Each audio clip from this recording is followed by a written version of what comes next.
It was from this compound in Pennsylvania that the FETO group leader was based. He initially moved to the United States in 1999 for what he claimed were health reasons, at a time when legal action against him was increasing in Türkiye. He was able to build a network of business interests and schools, and in the years after, there were multiple attempts to have him extradited.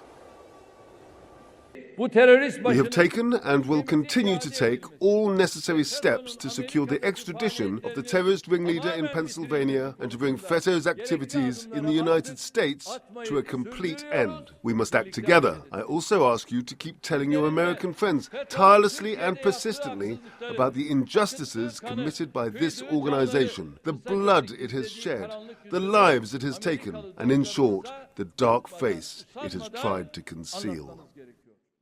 FETO operated 162 charter schools with more than 70,000 students, according to an investigation by US lawyer Robert Amsterdam. His report was commissioned by the Turkish government and published after the failed coup attempt in July 2016. He found evidence of H-1B visa fraud, bringing unqualified teachers to the United States and gaining US government grants through false pretenses, all of which helped fund major lobbying operations of US officials and activities back in Türkiye. FETO was able to establish itself at a time in the US after the September the 11th attacks, when officials were trying to understand more about Islam. They were taken in by writings about Muslims and Western society, while being unaware of FETO's activities in trying to take over levers of power in the Turkish state.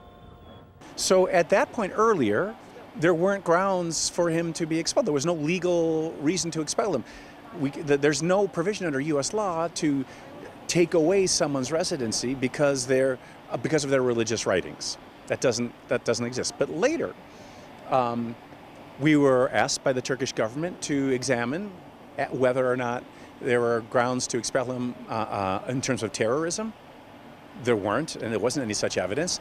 Finally, in 2016, the coup attempt happened. Two of the leading plotters were caught on CCTV camera at Istanbul Ataturk Airport, returning from New York, about 2 hours' drive from the Pennsylvania compound, 2 days before the coup.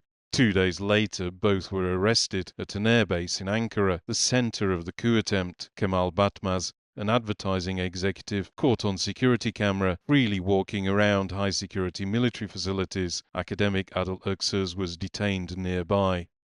The years that followed one of the worst terrorist attacks in Türkiye were marked by strained relations between Ankara and Washington, a sign that the true nature of FETO wasn't truly understood across the Atlantic. The people who died in that attack are remembered here at this monument inside the presidential complex. But the problems with the United States also lived long in the memory. Andrew Hopkins, TRT World, Ankara.